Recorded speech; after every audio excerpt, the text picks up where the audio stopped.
myself. Okay, dream so big that they think I'm crazy. Let out the beast, no, they can't tame me. Don't play with me, better mind your business. I cannot stop now, I ain't finished. I'ma keep on going till I got that. Okay, the way that I'ma do it, they can't top that. No way. Critics trying to hate, but I don't talk back, I know that.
Alright guys, welcome back to the channel.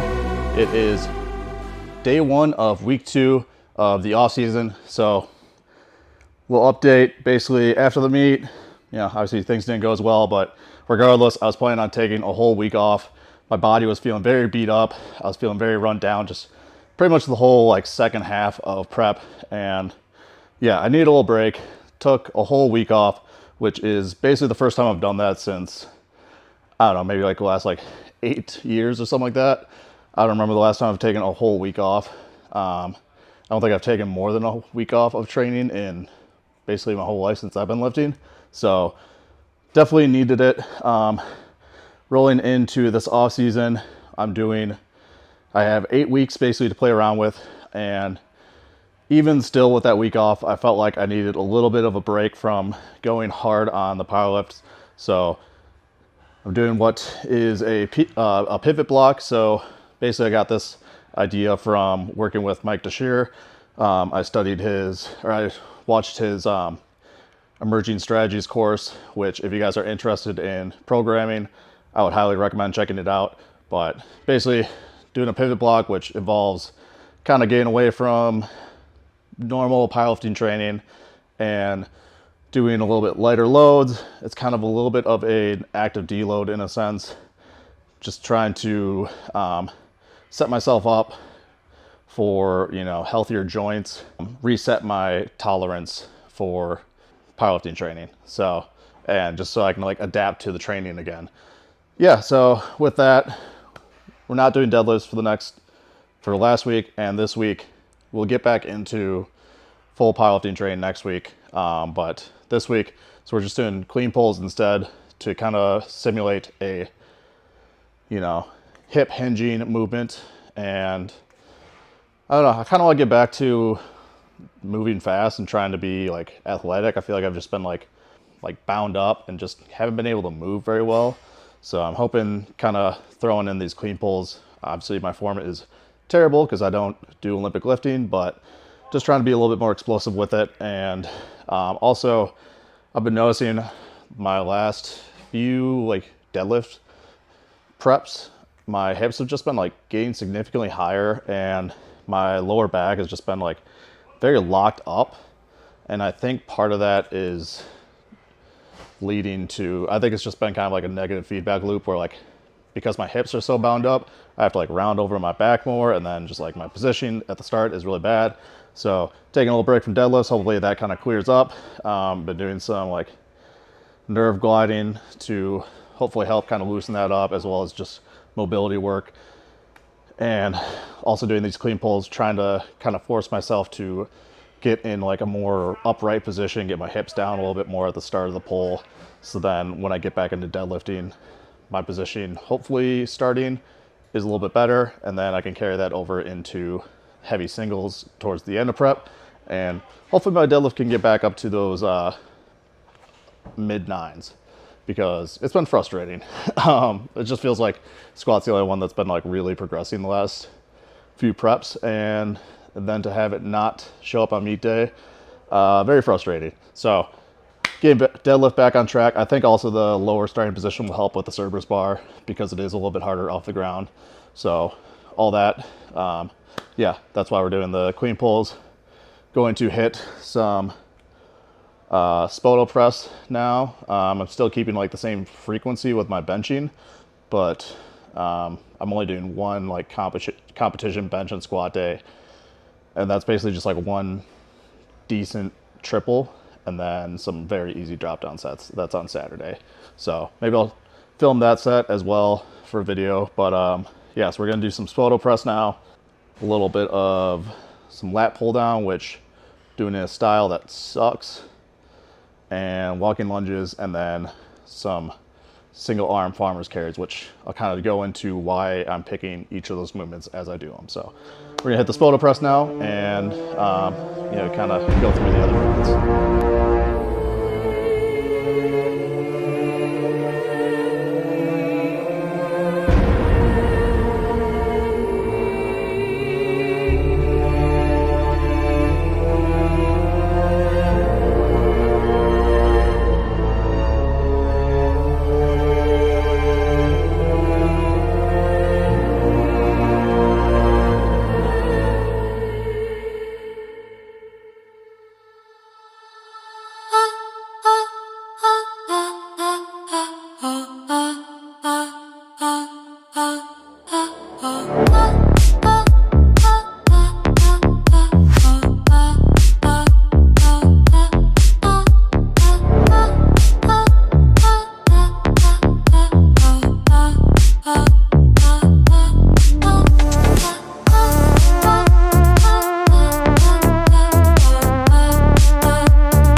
So what's up, guys? We just wrapped up our training. Worked a few accessories after the clean pulls and photo press. Before we talk about it, don't forget to hit the like button, subscribe to the channel, leave any questions you have for me in the comment section below. As always, if you guys need help with your training, don't forget to check out Proven Strength app. Get access to 40 plus programs designed by Andy and myself, 3, 4, 5-day programs, powerlifting, power building, bodybuilding style training, squat, bench, deadlift only training, as well as you can follow along with my own trade, which is Ghost Clash Offseason. You also get added to our private Discord where you ask questions, get form checks, and talk about training. If you guys are using that, don't forget to tag myself and Proven Strength on Instagram. Also, if you guys are in the market for gear, don't forget to check out Next Level Strength. Got knee sleeves, wrist straps, singlets, belts, all you need to perform your best on the platform. We already talked about the clean pulls, probably gonna move back on to doing deadlifts next week, but finish up with those. After the clean pulls, we hit the Spoto press, worked up to 3 sets of 8, 170 kilos, 374 pounds. Just a little way to not completely stretch my chest as much, save that a little bit after the injury, as well as just controlling the weight on the way down. And, you know, I do the soft touch, so being able to control that last like inch or so is really important. Just also a variation I haven't done in a long time, and being so far out from the meet, it's okay to kind of play around with things that maybe don't translate super closely to bench, but build strength. That's kind of why I threw those in. Moving on to the lat pull down. These are brutal. Basically, the way that it's set up is I give myself a time. It was supposed to be 10 minutes. Last week, I literally only made it to 6, but this week I set the goal at 8 minutes. So it's basically just pick a weight and do as many reps as you can within that time frame. So 8 minutes. I was basically doing a set every minute on the minute or so. Yeah, it was pretty brutal. So started off with picked 150 pounds, started off with like 12 reps for the first few sets, and then quickly started dropping from there, only managing like 10 reps the later sets, and then I think like 8 or 6 for the last few. So yeah, it's a pretty brutal 8 minutes. My forearms and lats were on fire afterwards.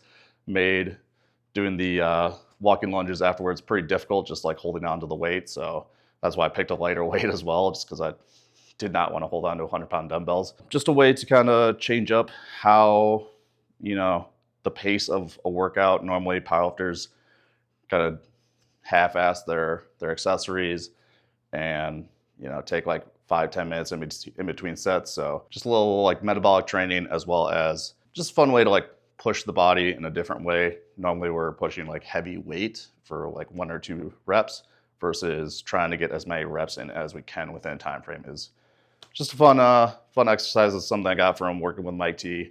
And yeah, I like to throw it in every once. Moving on to the walking lunges. This was another movement that I haven't used in a very long time, and I feel like I've just been doing a lot of like bilateral movements, like squats, deadlifts, stuff where like, you know, obviously like my legs are in line. I want to throw in some unilateral movements just because I feel like stability wise, I'm not like as stable as I have been. Compromising my like base of support can help train my stability, and yeah, it's just a nice change up as well. So throwing in the walking lunges, and then finished up with the single arm farmer's carries. So this is again another movement. I feel like I've just been kind of neglecting my core, especially like my obliques and like rotational abilities. So yeah, throwing in the single arm farmer's carries, a way to kind of load those obliques. I feel like just by neglecting my core, that's kind of causing a lot of the lower back issues, because like my core is just not as strong, and then other muscles are kind of compensating to help stabilize during like a squat or deadlift, and that is fatiguing them and then just causing issues down the line. So hopefully throwing those in kind of help my lower back. It's definitely feeling a lot better this week than it was last week. So that's you know, looking pretty positive so far. Yeah, that kind of wraps up the training. We have a few more days of this pivot block before we start actually deadlifting again. I have been doing like at least 1 day of squat and bench, so that's not going to be too much of a change up. It's been a fun transition back into training. It was nice to take a week off. Yeah, now that I have my sights set on this meet in February, which I'm going to talk about that in the next video about, you know, what's going on with that meet. We're going to wrap it up there. Don't forget to hit the like button, subscribe to the channel, check out Proven Strength and Next Level Strength, and we'll catch you in the next video. that fresh glaze on the D-roll.